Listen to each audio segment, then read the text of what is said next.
datang di Shift 3.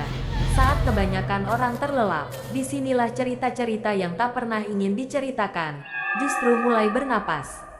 Di channel ini, kita membuka kembali kisah-kisah kelam, rekaman misteri, dan peristiwa tak masuk akal yang terjadi di waktu Shift 3. Setiap suara, setiap bayangan, punya cerita, dan kami ada di sini untuk mengungkapnya. Sebelum kamu melangkah lebih jauh ke dalam kegelapan, tekan subscribe, nyalakan lonceng, share video ini, dan tinggalkan komentar atau masukanmu, agar Shift 3 bisa terus tumbuh dan menghadirkan misteri-misteri yang lebih dalam, lebih gelap, dan lebih nyata. Bersiaplah, karena begitu kamu masuk ke Shift 3, kamu mungkin tidak akan melihat malam dengan cara yang sama lagi.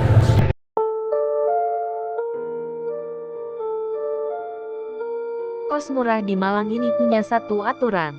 Jangan pernah buka pintu kalau ada yang mengetuk tengah malam. Malam pertama, aku dengar suara tok, tok, tok, dari depan pintu. Pas aku lihat ke bawah, ada bayangan kaki, tapi bentuknya kebalik. Besoknya tetangga bilang, kalau dengar ketukan itu, jangan dibuka. Di kos ini ada penghuni yang meninggal berdiri di depan pintunya. Malam berikutnya, pintuku digedor keras. Bayangannya jongkok, ngintip dari bawah pintu. Rambutnya nyeret lantai. Terus dia bisik, buka pintunya.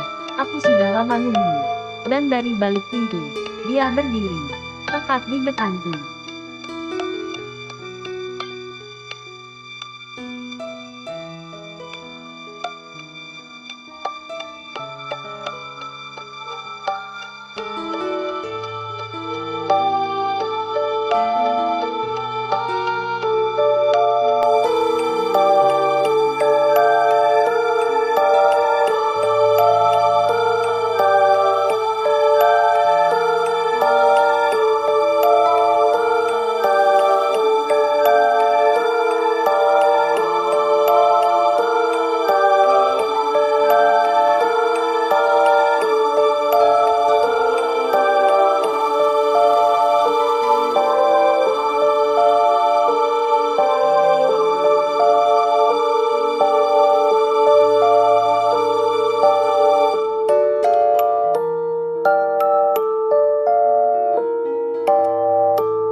Malam pertama di kos itu, aku pikir semuanya bakal baik-baik saja. Setelah beberes sedikit dan mandi, aku merasa cukup lelah. Hari itu aku habiskan untuk pindahan dan kerja. Jadi tubuhku benar-benar minta istirahat. Lampu kamarku padamkan. HP jadi satu-satunya sumber cahaya.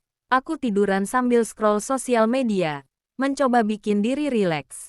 Awalnya semuanya biasa saja. Suasana kos cukup tenang. Nggak ada suara orang ngobrol. Nggak ada suara TV.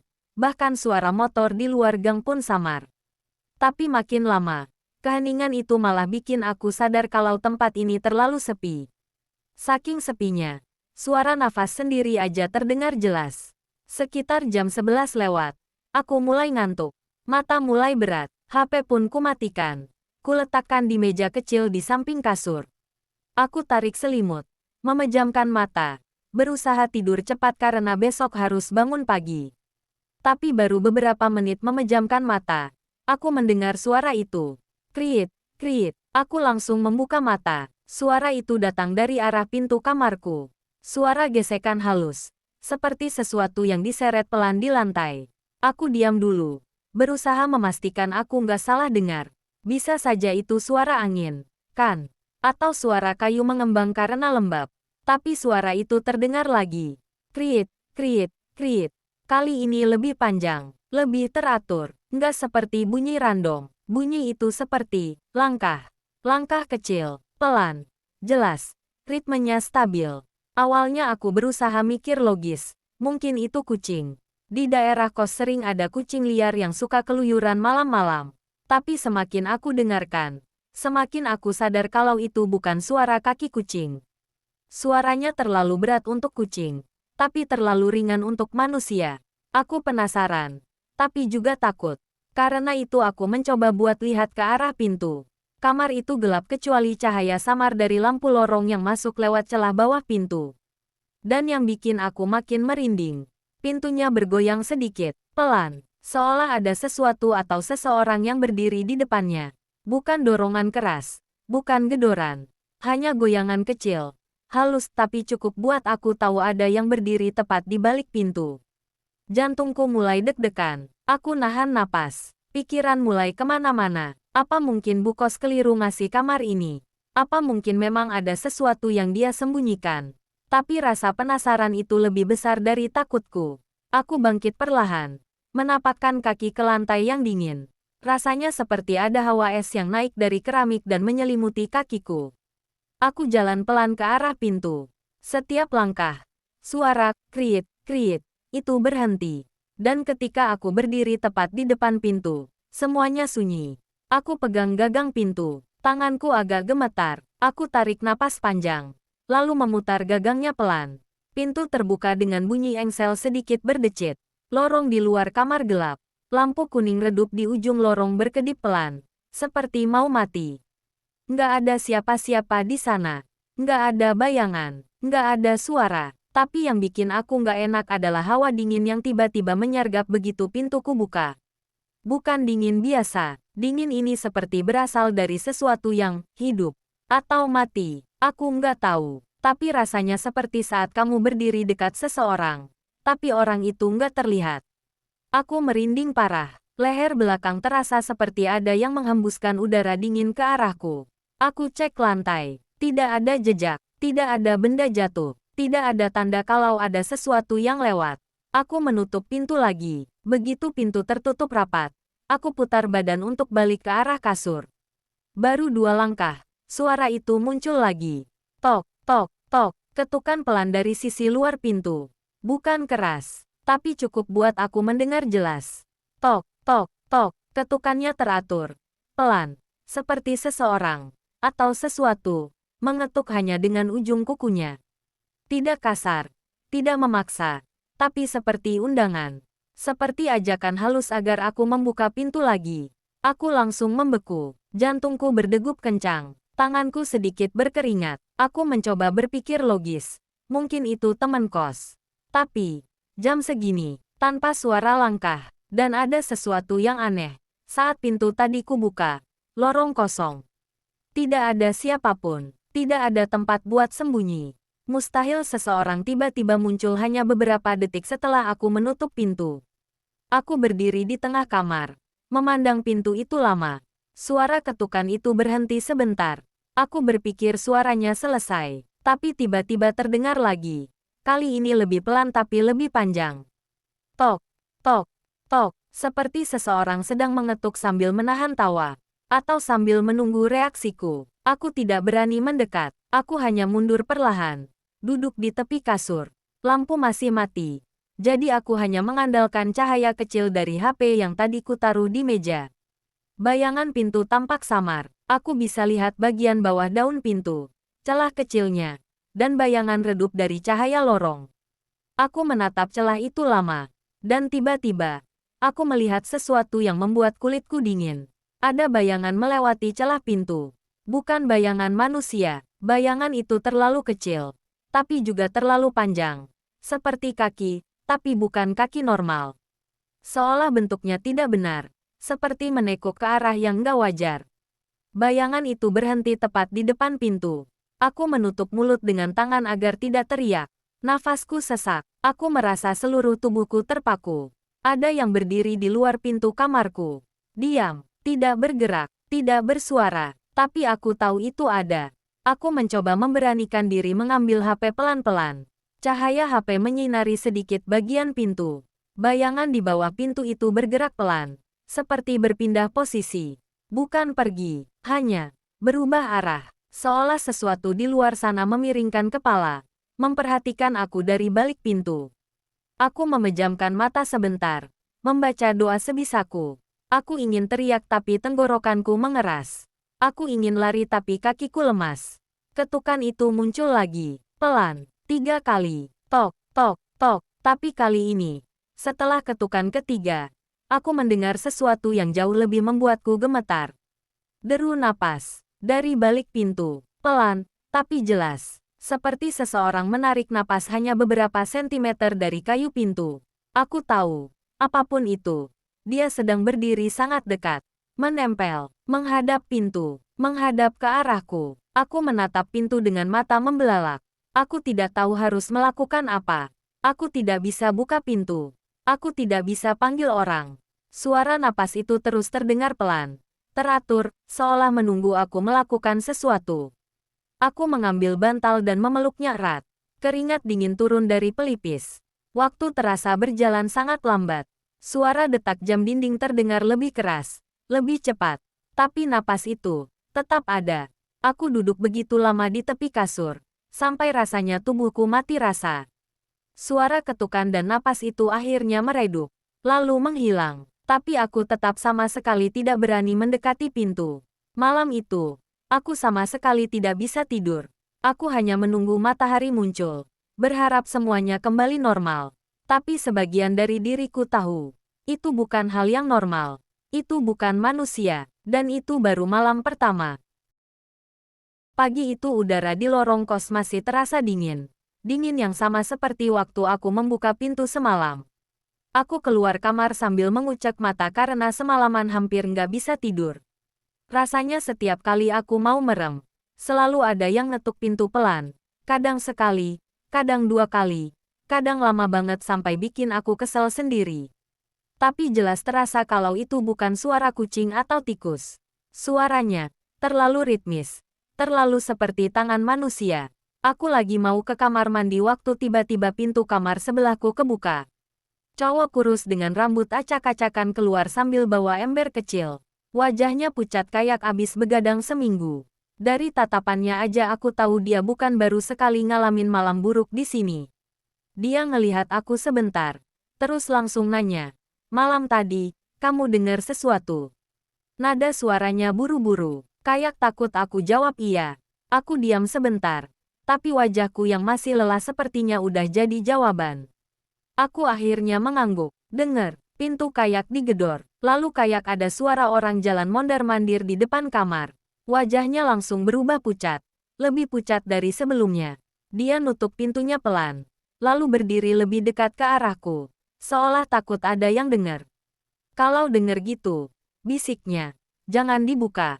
Apapun yang kamu dengar, jangan buka pintu malam-malam." Aku langsung merinding. Aneh aja rasanya. Pagi-pagi udah dikasih peringatan serem gitu. Aku coba ketawa kecil biar nggak terlalu tegang. Tapi malah terdengar kaku. Kok, emang ada maling? Atau apa? Tanyaku. Dia cuma geleng cepat. Terlalu cepat sampai bikin aku makin bingung. Bukan, ini bukan kayak gitu. Ini soal penghuni baru. Katanya. Aku mengerutkan kening. Penghuni baru. Maksudnya, ada anak kos baru. Dia menatapku lama. Lama banget sampai bikin aku nggak nyaman. Kayak dia lagi mikir. Harus ngomong apa dan harus jujur seberapa jauh. Ada penghuni baru, tapi bukan manusia. Katanya lirih. Aku otomatis menelan ludah. Jangan bercanda. Bro, gue serius. Katanya singkat. Dia suka berdiri di depan pintu. Tapi kalau kamu buka, dia bakal masuk. Aku diam. Bagian paling menyeramkannya adalah, kalimat itu terasa seperti sebuah peringatan yang pernah dia dengar sebelumnya dari orang lain. Bukan sesuatu yang dia karang sendiri. Aku membatin dalam hati. Mungkin dia cuma nyoba nakut-nakutin pendatang baru. Tapi iyalah. Siapa yang nggak merinding kalau dibilang begitu setelah semalaman pintunya diketuk. Sambil menahan perasaan nggak enak itu, aku akhirnya berusaha nyari topik lain. Kamu udah lama tinggal di sini, Rian. Baru sekarang aku tahu namanya setelah dia nyebut tadi. Mengangguk pelan sambil duduk di bangku kecil di depan kamarnya. Setahun, tapi di 6 bulan terakhir, semuanya berubah. Aku jadi kepikiran, kos tua dekat kuburan, harga murah, banyak kamar kosong, jelas ada alasan di balik itu. Tapi aku tetap pengen tahu, apalagi setelah menyaksikan kejadian semalam. Ada apa emangnya? Tanyaku. Mencoba santai, dia ngelihat ke arah pagar belakang yang memisahkan kos dengan kuburan. Pandangannya kosong. Ada rasa takut yang dalam. Dulu sepi tapi aman. Sampai Bu Kos nambah bangku kayu di depan kamar paling pojok. Aku bingung. Bangku kayu. Kenapa bangku bisa bikin masalah? Rian mencondongkan badan sedikit. Suaranya makin pelan. Karena tiap malam, ada yang duduk di situ. Jantungku langsung deg-degan. Aku bahkan belum pernah lihat bangku itu karena kamarku ada di bagian depan. Sementara yang dia maksud ada di lorong belakang dekat pagar kuburan. Siapa? Tanyaku walau aku udah punya firasat buruk. Cewek, katanya. Dia selalu duduk nunduk. Rambutnya panjang banget sampai nutupin mukanya. Kalau ada orang lewat tengah malam, dia bakal berdiri pelan, terus ngikutin dari belakang. Banyak yang pernah lihat, tapi orang-orang cuma pura-pura nggak tahu. Aku bergidik, nafasku berat. Terus apa hubungannya sama pintu diketuk itu? Tanyaku. Rian mengusap wajahnya. Terlihat capek banget waktu menjelaskan. Awalnya yang dia lakuin cuma duduk di situ. Lama-lama, dia berdiri. Lama-lama, dia berjalan menyusuri lorong. Dan sekarang, dia berhenti di depan pintu orang. Aku ngerasa hawa lorong pagi itu tiba-tiba dingin. Kayak suhu ruangan turun beberapa derajat. Kayak cerita yang dia sampaikan punya efek langsung ke sekitarnya.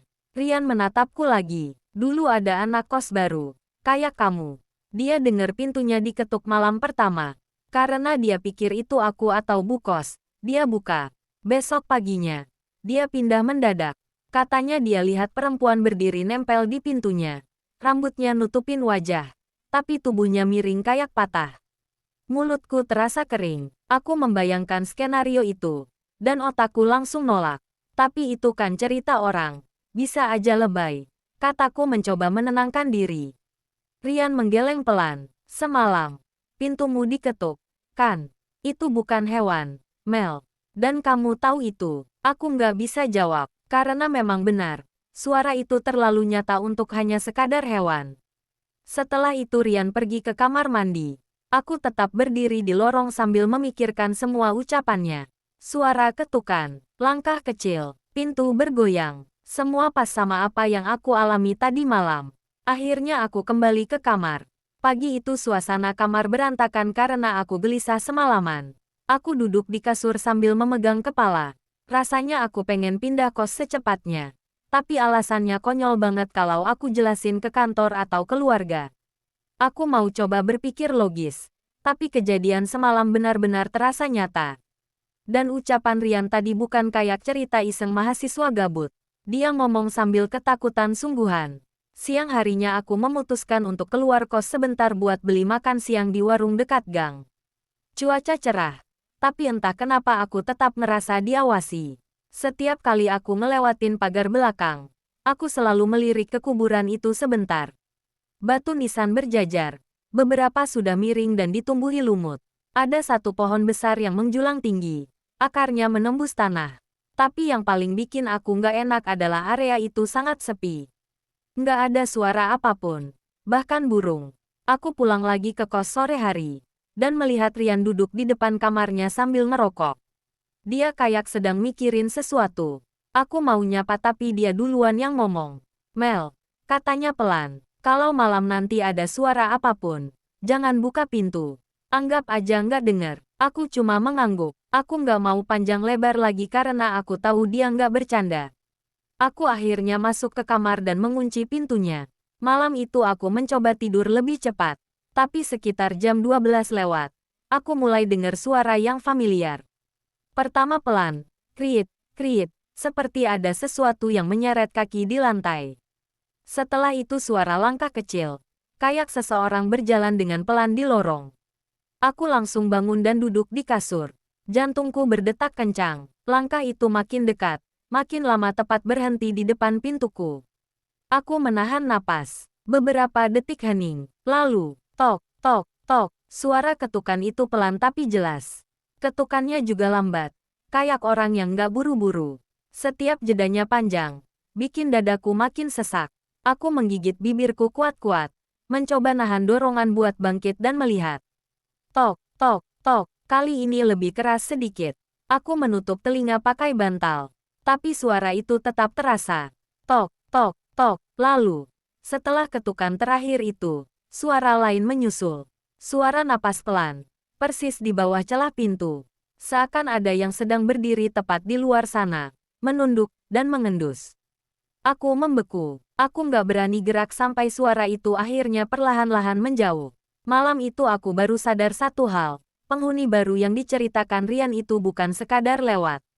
Dia sedang cari pintu yang mau terbuka. Dan aku tahu, besok malam, dia akan datang lagi. Malam itu hujan turun dari sore dan gak berhenti sama sekali. Semakin malam, semakin deras. Sampai suara hujannya kayak ditumpahin dari langit langsung ke genteng kos yang tipis. Angin kasar berkali-kali menghajar jendela dan pintu kamar, bikin semuanya bergetar pelan. Aku duduk di kasur sambil main HP, tapi setiap bunyi dari luar selalu bikin aku refleks nengok ke pintu. Aku udah nggak bisa santai lagi setelah kejadian 2 malam sebelumnya. Aku pikir semakin malam, anginnya bakal reda, tapi justru makin menjadi-jadi. Daun pintu kamarku getar pelan, kadang agak keras, kayak ada yang dorong dari luar. Aku berusaha mikir logis, meyakinkan diri bahwa semua ini cuma efek angin dan hujan. Tapi semakin aku mencoba, semakin aku gagal. Apalagi setiap kali aku menutup mata, suara ketukan malam sebelumnya muncul lagi di kepala. Sekitar jam 1 pagi, aku akhirnya ketiduran. Tapi tiba-tiba, aku kebangun karena suara lain. Bukan suara hujan, bukan suara angin, tapi suara yang sangat familiar. Suara yang bikin jantungku langsung naik ke tenggorokan. Tok, tok, tok, ketukannya pelan. Tapi jelas. Pelan tapi sengaja. Pelan tapi teratur. Seolah-olah seseorang sedang memastikan aku mendengarnya. Bukan karena angin. Bukan karena kayu memuai. Bukan karena kucing. Tapi karena ada yang mengetuk. Aku langsung kaku. Badanku seketika dingin. Tanganku gemetaran. Dan tepat pada saat itu aku ingat kata-kata Rian sebelumnya. Kata-kata yang dia ucapkan dengan wajah pucat dan suara pelan tapi sangat serius. Kalau malam kamu dengar sesuatu, jangan dibuka. Apapun yang kamu dengar, jangan buka pintu. Aku menutup selimut sampai dada. Nggak berani gerak, nggak berani napas terlalu keras. Ketukan itu berhenti sejenak, tapi rasa tegangnya nggak hilang. Justru makin mencekik. Aku menunggu. Lama sekali. Sampai aku sempat mikir mungkin aku cuma halu. Mungkin aku kebangun karena suara hujan dan semuanya cuma kebawa suasana. Tapi tiba-tiba, tok, tok, tok, kali ini jauh lebih keras. Tidak pelan lagi, tidak sopan, tidak samar, Tapi seperti seseorang benar-benar memukul pintu kamar. Aku langsung menutup mulut sendiri biar nggak spontan teriak. Keringat dingin keluar dari tengkuk sampai punggung. Suara hujan di luar beneran kalah sama suara itu. Tok, tok, tok. Lalu, aku dengar suara lain. Suara yang bikin bulu kuduku berdiri semua. Kekheh, suara panjang, kasar, seperti seseorang menggesekkan kuku panjang di atas permukaan kayu. Menggores perlahan, dari atas ke bawah, dengan sengaja. Suara gesekannya panjang, nggak putus. Kayak kuku runcing itu beneran ngelukain pintuku. Aku gemetar, nggak tahu harus gimana, nggak tahu harus lari kemana. Aku cuma bisa diam sambil menatap pintu itu dari ujung kasur.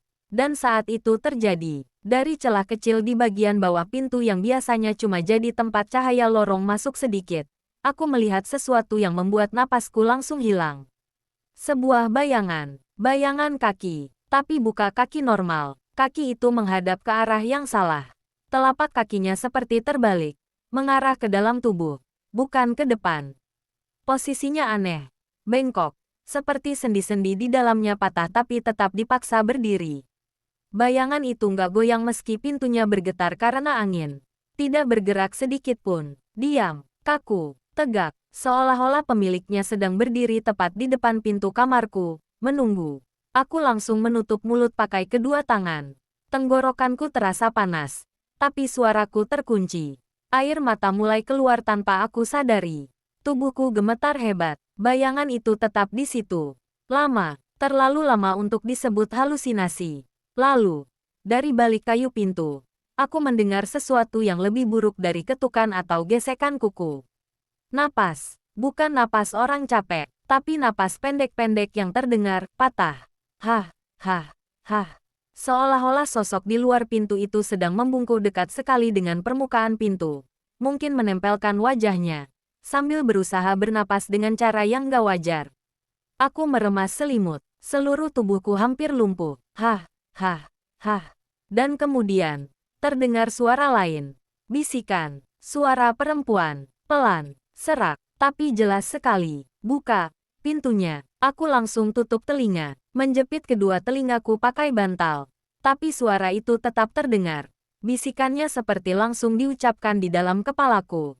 Dekat telinga, dekat leher. Buka, aku mau masuk. Aku menggeleng keras-keras sambil berusaha menahan tangis. Aku baca doa apapun yang aku ingat. Bener-bener bingung ayat apa. Tapi aku baca semua. Aku berusaha nggak lihat ke pintu, tapi pandanganku selalu kembali ke situ. Bayangan kaki itu masih di sana, diam, tegak, menghadap ke arah yang salah.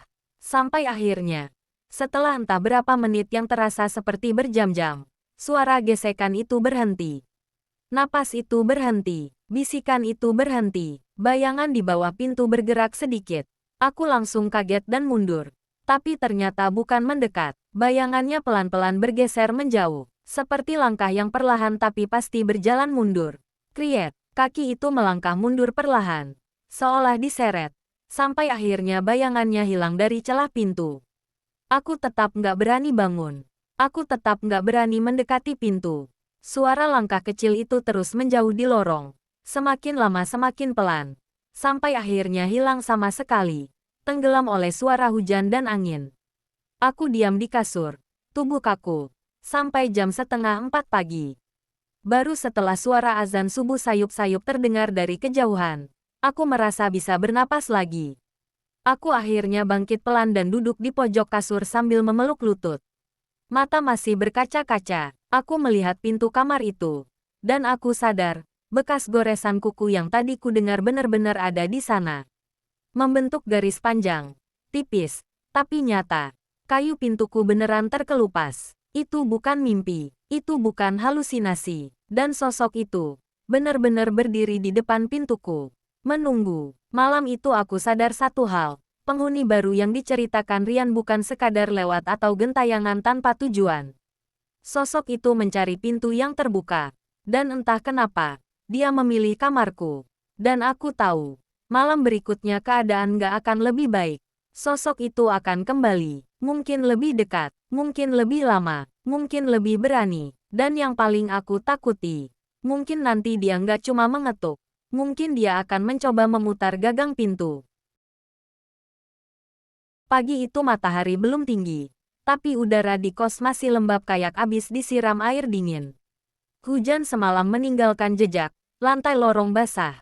Bau tanah dari arah pemakaman ikut merembes masuk, dan bekas goresan di pintu kamarku terlihat lebih jelas saat kena cahaya pagi. Aku nggak tidur hampir semalaman. Setiap kali aku memejamkan mata, bayangan kaki terbalik itu selalu muncul lagi. Berdiri, diam, nunggu. Aku nggak tahu harus cerita ke siapa. Rian hanya menatapku sekilas waktu aku keluar kamar. Seolah dia udah tahu aku ngalamin hal yang sama seperti penghuni-penghuni sebelumnya. Aku butuh jawaban, butuh penjelasan, atau setidaknya sesuatu yang bisa bikin aku yakin kalau aku belum gila. Jadi aku cari Bu Kos. Bu Kos biasanya nyapu halaman setiap pagi. Tapi waktu aku datang, dia nyapu dengan gerakan lambat, kayak lagi mikir sesuatu. Dia kelihatan lebih tua dari kemarin. Atau mungkin aku aja yang terlalu tegang sampai ngerasa semua terlihat lebih suram. Bu, panggilku pelan. Dia kaget sedikit, lalu berhenti nyapu. Tatapannya turun ke lantai, bukan ke wajahku. Ada apa? Mel, aku menelan ludah. Suaraku masih bergetar sedikit. Aku bahkan bisa dengar sendiri. Bu, kos ini sebenarnya kenapa? Kok tiap malam ada yang ketuk pintu kamar saya? Bu Kos nggak langsung jawab. Dia cuma diam. Napasnya terdengar berat. Tangannya yang memegang sapu gemetar kecil. Aku langsung tahu. Dia paham persis yang aku maksud. Hening itu membuatku makin cemas. Sampai akhirnya dia berkata dengan suara pelan, penuh beban. Aku sudah bilang ke kamu, kalau kamar depan itu ada yang nempatin dulu. Dek, kata-katanya simple. Tapi nadanya bikin dadaku dingin. Aku mengerutkan kening. Maksudnya gimana? Bu, yang nempatin dulu itu, siapa? Dia menghela napas panjang, lalu merapatkan sapunya ke badan. Seolah cerita yang bakal dia keluarkan ini adalah sesuatu yang udah lama dikunci rapat-rapat. Sesuatu yang dia berharap semua orang berhenti menanyakannya. Tapi tamu-tamu baru selalu datang dan harus tahu. Beberapa detik kemudian, dia mulai bicara. Beberapa tahun lalu, katanya perlahan, ada penghuni perempuan. Namanya Sinta, dia masih muda, sekitar usia kalian. Cantik, ramah, tapi waktu itu dia lagi banyak masalah sama pacarnya. Hampir tiap malam dia menangis sendirian di kamar depan itu, kamar yang kamu pakai sekarang. Darahku langsung turun ke kaki, jantungku ngebut, dia sering banget mengurung diri, jarang keluar kamar. Tetangga sebelah waktu itu bilang Sinta sering ngomong sendiri di malam hari. Atau duduk lama di depan pintunya sambil nunggu seseorang pulang. Suara angin menembus celah pagar besi di belakang, membawa aroma lembab dari kuburan. Suasana pagi yang seharusnya cerah berubah mencekam seketika. Suara Bu Kos makin pelan. Satu malam, dia berdiri di depan pintu kamarnya. Diam, lama sekali. Sampai subuh, semua penghuni udah khawatir. Mereka panggil aku. Kita gedor pintunya, tapi dia nggak nyaut. Akhirnya kami paksa buka. Aku menahan napas tanpa sadar. Ada firasat buruk yang besar tentang apa yang bakal dia bilang. Waktu pintu itu kebuka. Lanjutnya, dia masih berdiri. Badannya nempel ke daun pintu. Kepalanya miring. Matanya terbuka lebar, melotot. Nafasnya sudah nggak ada. Dia meninggal sambil berdiri. Tidak jatuh, tidak terduduk, berdiri. Tanganku langsung merinding tajam sampai ke bahu. Aku membayangkan seseorang meninggal dalam posisi begitu. Itu sudah cukup buat bikin siapapun trauma. Tapi belum selesai. Bu Kos melanjutkan dengan suara yang lebih lirih. Hampir seperti dia takut Sinta mendengar. Warga heran. Polisi juga bingung. Tidak ada luka. Tidak ada tanda kekerasan. Tapi posisi tubuhnya itu tidak wajar. Kayak dia menunggu seseorang membuka pintu dari dalam kamar. Aku merasa ruangan berputar. Kata-katanya terus terngiang, menunggu seseorang, membuka pintu dari dalam. Aku menatap pintu kamarku yang terlihat dari halaman. Kayu itu, yang semalam digores kuku panjang itu, kini seperti menatap balik ke arahku. Sejak kejadian itu, kata Bu Kos, beberapa penghuni sering melihat ada perempuan berdiri di depan pintu mereka tengah malam. Rambutnya panjang menjuntai, nutupin wajahnya. Kadang berdiri sambil nempel ke pintu. Kadang nunduk kayak lagi cari celah buat ngintip ke dalam kamar. Banyak yang langsung pindah. Bu, suaraku nyaris hilang. Kenapa tidak cerita dari awal? Dia tersenyum kecil. Tapi bukan senyum bahagia. Lebih ke senyum orang yang sudah menyerah menjelaskan sesuatu berkali-kali. Kamu tahu sendiri harga kos ini murah. Kalau aku jujur ke semua orang, nggak ada yang mau tinggal di sini. Aku nggak bisa ngomong. Semua terasa masuk akal dan nggak masuk akal di saat yang sama. Murahnya harga kos, lorong yang selalu dingin, kamar belakang yang kosong bertahun-tahun, bangku kayu yang Rian bilang selalu dipakai seseorang buat duduk tengah malam. Dan sekarang, cerita tentang Sinta, penghuni yang meninggal sambil berdiri di depan pintunya. Bu Kos melanjutkan, suaranya semakin berat. Roh Sinta itu tidak pergi. Katanya dia masih sering berdiri di depan pintu kamar yang dulu tempat dia tinggal. Menunggu seseorang dari dalam membukakan pintu itu. Menunggu, seperti malam terakhirnya. Aku memegang tengkukku, bulu kuduku berdiri semua. Rasanya aku nggak bisa napas. Tapi kenapa dia datang ke pintu saya? Bu, tanyaku dengan suara kecil. Bu Kos menahan napas sebentar sebelum menjawab. Kamar yang kamu tempati itu, kamar dia. Dunia seakan berhenti. Aku merasa gelombang dingin langsung naik dari kaki ke kepala. Aku nggak bisa menjawab apa-apa. Kata-katanya terlalu berat untuk dicerna. Terutama setelah 3 malam sebelumnya aku mendengar suara ketukan, langkah kaki, dan bisikan perempuan yang meminta pintu dibuka. Bu Kos menatapku dengan mata penuh rasa bersalah. Aku minta maaf, Mel. Harusnya aku bilang dari awal. Tapi semua penghuni yang ambil kamar itu selalu butuh tempat tinggal cepat dan murah. Aku pikir kamu bisa kuat. Tapi kalau kamu mau pindah, aku ngerti. Aku ingin langsung jawab, ya, ingin keluar hari itu juga. Tapi entah kenapa, aku malah diam.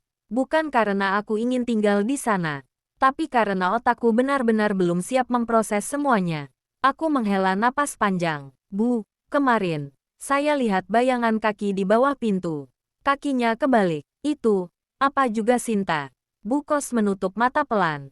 Ada ketakutan di wajahnya yang tidak pernah aku lihat sebelumnya. Dia seperti menyimpan bagian cerita yang lebih buruk dari semua yang sudah dia ceritakan. Sinta meninggal sambil berdiri. Tapi waktu ditemukan, kaki kirinya tertekuk patah. Sendinya terpelintir. Mungkin karena dia jatuh dulu sebelum akhirnya bersandar ke pintu. Atau, seseorang menyeretnya. Dia menatapku lama. Tanda itu selalu kelihatan kalau rohnya muncul. Aku langsung merasa mual. Jadi bayangan yang aku lihat malam itu, kaki terbalik itu, benar-benar miliknya. Dan dia berdiri di depan pintu kamarku. Kamar yang dulu menjadi tempat dia menghabiskan malam terakhirnya. Menunggu seseorang membuka pintu. Bu Kos menutup pembicaraan dengan suara yang nyaris bergetar. Kalau kamu dengar ketukan malam-malam, jangan sampai buka pintu. Kalau kamu buka, dia nggak akan pergi. Aku tidak menanggapi. Kakiku lemas. Rasanya mau roboh. Aku berjalan kembali ke kamar dengan langkah gontai. Dan sepanjang perjalanan itu, satu pikiran terus menghantui. Kalau Sinta terus mengetuk pintuku setiap malam, apa yang terjadi kalau suatu malam aku ketiduran dan nggak sadar tanganku memutar gagang pintu? Mungkin itu yang dia tunggu. Mungkin itu yang dia cari sejak malam terakhirnya. Pintu yang dibuka dari dalam. Malam itu aku sebenarnya sudah berusaha menenangkan diri. Sejak mendengar cerita dari Bu Kos, seluruh pikiranku kacau. Rasanya setiap sudut kamar jadi terasa penuh sesuatu yang gak kelihatan. Lampu kupasang paling terang. Tirai jendela ku tarik rapat. Dan aku sengaja tidur dengan posisi membelakangi pintu supaya nggak terlihat jelas kalau ada bayangan lewat. Tapi dari jauh dalam hati, aku tahu malam itu nggak bakal jadi malam biasa. Ada perasaan ganjil yang terus nempel dari sore, kayak ada yang mengikutiku sejak aku pulang kuliah. Bahkan waktu aku masuk kamar, aku merasa langkahku ditarik-tarik angin dingin yang nggak masuk akal. Sekitar jam 2 pagi, aku kebangun karena suara getaran kecil. Awalnya kukira itu suara angin, tapi beberapa detik kemudian, suara itu berubah jadi ketukan. Pelan dulu, tok, tok, tok, kemudian makin jelas seolah tepat di depan telingaku meski aku masih di kasur. Tubuhku langsung kaku. Jantungku berdetak keras hingga rasanya hampir menyakitkan. Aku menarik napas perlahan. Berharap itu hanya halusinasi. Tapi justru yang terjadi sebaliknya. Ketukannya berubah jadi keras. Tok, tok, tok. Pintu kamarku bergetar kuat seperti dipukul pakai kedua tangan sekaligus. Getarannya sampai membuat gantungan kunci kecil di pintu ikut berdering pelan. Aku spontan menegakkan tubuh dan memelototkan mata ke arah pintu. Suara geraman angin dari luar jendela bergabung dengan hentakan-hentakan itu, menciptakan suasana chaos yang bikin tengkukku basah oleh keringat dingin. Aku nggak berani bergerak, bahkan bernapas pun rasanya salah. Dan ketika aku akhirnya memberanikan diri menunduk, aku lihat itu, bayangan hitam di bawah pintu. Tapi beda dari sebelumnya, bayangan itu bukan sekadar dua kaki berdiri tegak menunggu seperti malam-malam sebelumnya. Bayangan itu terlihat lebih rendah, lebih dekat ke lantai, seperti seseorang sedang jongkok, memiringkan kepala untuk mengintip ke dalam dari celah setipis itu. Rambut panjangnya menjuntai, menutupi sebagian lengkung bahu yang samar terlihat dari celah cahaya lampu kamar. Rambut itu menempel di lantai, basah, seperti baru keluar dari hujan. Aku menutup mulut dengan kedua tangan agar suara napasku nggak kedengaran. Pintu berhenti diketuk untuk beberapa detik yang terasa seperti selamanya. Lalu, perlahan, bayangan itu bergerak. Bukan menjauh, tapi naik, pelan, sangat pelan. Seperti seseorang yang merayap berdiri dengan badan yang dipaksa untuk tegak. Bayangan rambutnya ikut terangkat, menciptakan siluet bergerigi yang bikin bulu kuduku berdiri satu persatu. Aku ingin kabur, tapi kakiku seolah ditanam di lantai. Saat bayangan itu berdiri tegak, suara baru muncul. Suara itu bukan ketukan, bukan gesekan kuku, tapi suara napas. Suara napas sangat berat, serak, dan seperti keluar dekat kupingku padahal jelas-jelas sumbernya di luar pintu. Aku, sudah lama, nunggu, begitu katanya. Pelan tapi sangat jelas, seolah dia sedang bisik-bisik langsung di belakangku. Kata-katanya terputus-putus, seperti seseorang yang memaksakan suara dari tenggorokan yang rusak. Pintu kamarku tiba-tiba terguncang keras setelah suara itu muncul. Seolah seseorang menabrakkan seluruh bobot tubuhnya ke pintu berkali-kali. Gagang pintu berputar sedikit. Jelas ada yang mencoba membukanya dengan paksa. Aku spontan bangun dari kasur, berlari ke arah pintu, dan menahan gagangnya dengan kedua tangan sekuat tenaga. Aku bisa merasakan dorongan keras dari luar, membuat gagang pintu bergetar dan hampir terlepas dari genggamanku. Tubuhku goyah setiap kali pintu dihantam. Jantungku rasanya mau meloncat keluar. Aku tahu kamu di dalam. Suara itu muncul lagi. Lebih dekat, lebih jelas, seperti tepat di celah pintu. Aku tekan tubuhku ke daun pintu, berusaha menjadi penghalang sekuat yang bisa kulakukan. Dari balik pintu, ada bunyi kuku menggores kayu, panjang, lambat, dan sangat menembus sampai ke tulangku. Kekeh, suara itu terasa seperti mencabik kepalaku dari dalam.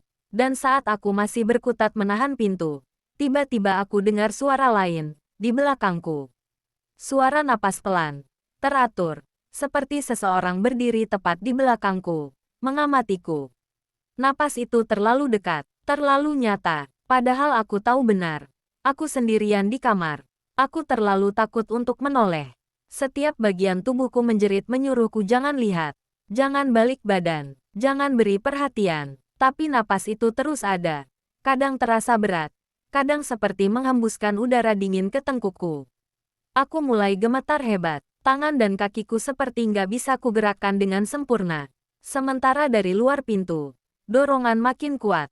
Buka, suara itu memanggil dari luar. Buka pintu.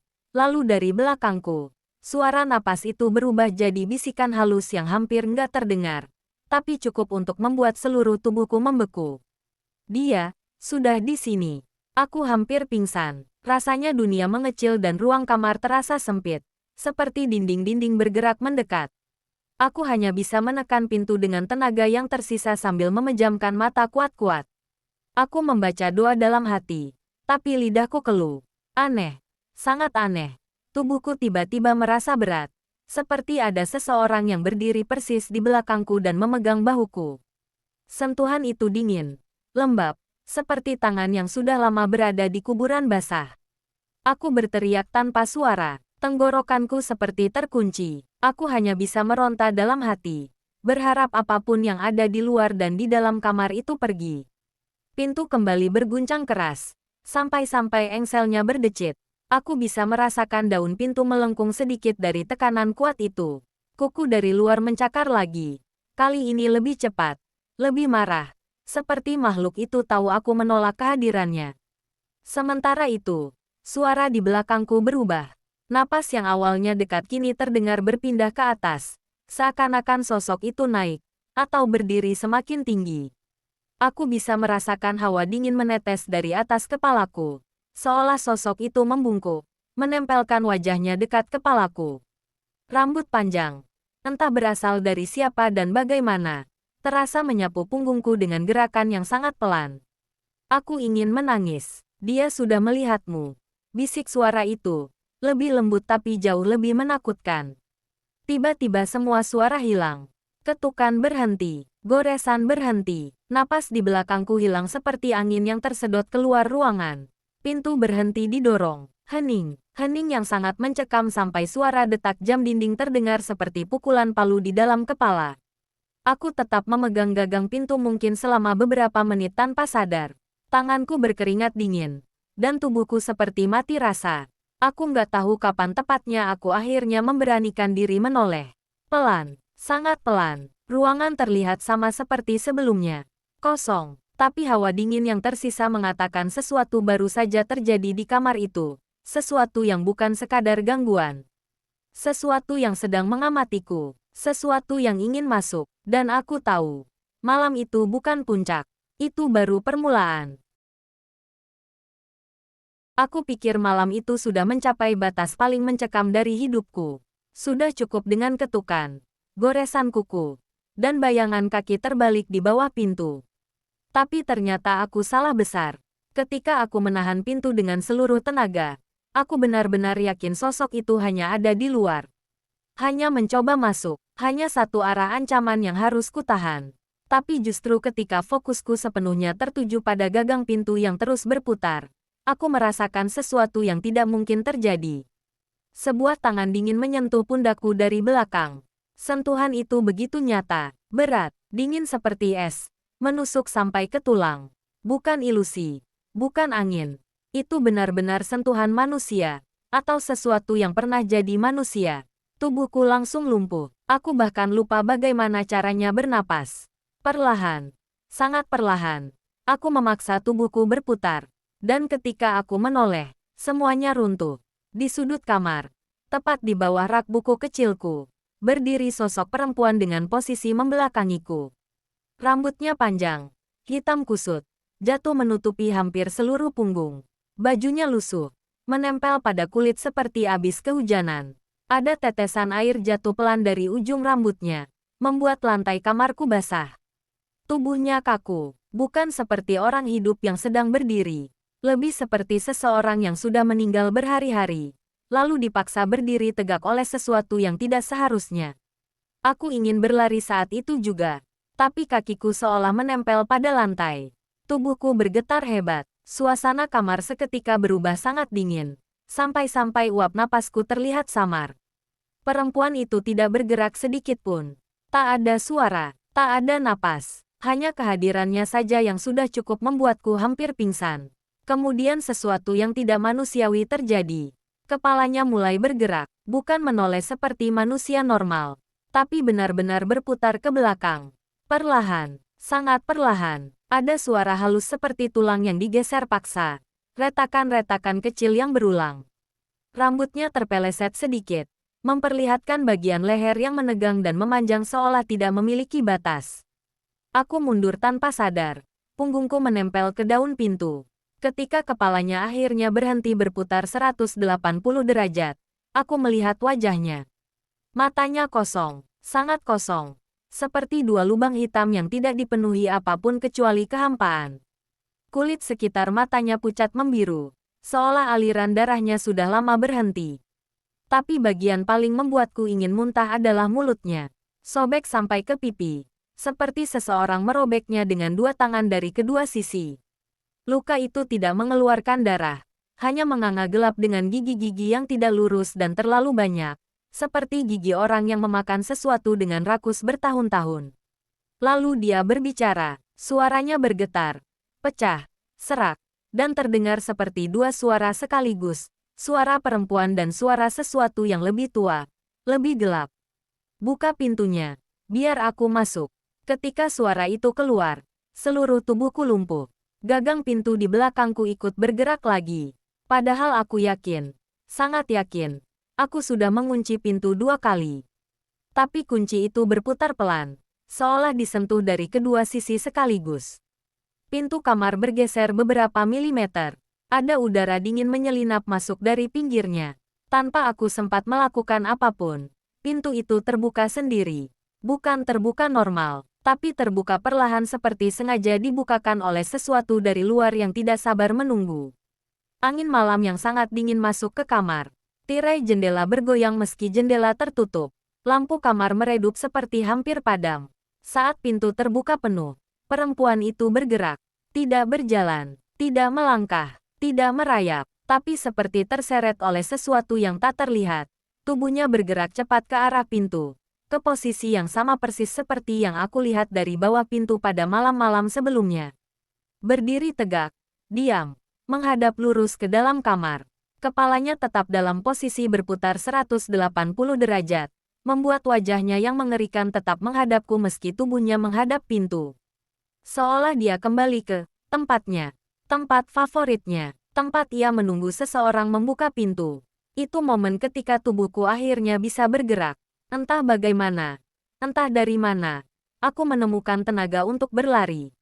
Aku tidak mengambil HP, dompet, sandal, apapun.